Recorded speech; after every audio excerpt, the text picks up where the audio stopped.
We turn now to Vice President Joe Biden. He headlined a political fundraiser in Iowa Sunday, but this morning he's getting attention for what he did not say. Jan Crawford is in Washington.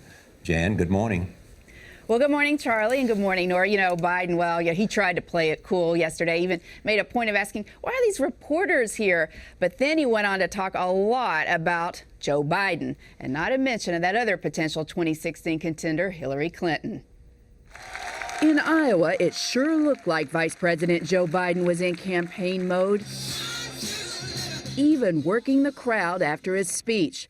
The two-time presidential candidate didn't miss an opportunity to sell himself. I don't know how many times I've walked a picket line. I don't know how many times I've been with you in your hometowns as factories were being padlocked and jobs were being sent overseas. And he didn't miss an opportunity to sell the Obama administration, specifically praising the president's Secretary of State. John Kerry has been one of the best secretaries of state so far in the history of the United States of America.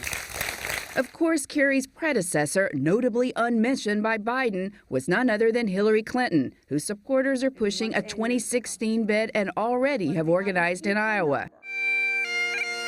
Clinton spoke in the United Kingdom on Friday about women breaking barriers in leadership. The equality for women everywhere remains one of the unfinished missions of our time. Many assume that kind of talk is personal and that she will try a second time to become the first woman to occupy the Oval Office. Recent polls show she's the person to beat. 63% of Democrats rank her as the leading 2016 contender. Coming in a very distant second is Biden with 13%.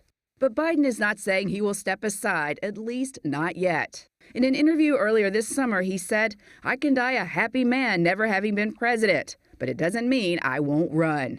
President Obama is staying out of the speculation. Recently asked about his vice president running against his former Secretary of State, he pointedly refused to respond. My focus is on the American people right now. I'll let you guys worry about the politics.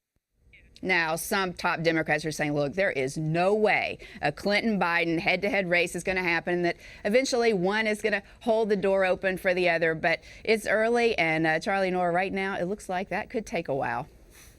Thank you, Jan. You know, it was at this very same event in Iowa 7 years ago that Barack Obama made a lot of headlines and sort of put him in the front-runner status in Iowa to become the next president. So people were watching this very closely. But people forget Joe Biden and Hillary Clinton have a very close relationship. They have been friends a long time. Exactly. They had a weekly lunch while she was Secretary of State and he was Vice President. Yes. You remember Obama made a big speech there, and right after that, people said he made the best speech, and then the rolling began. The rolling began.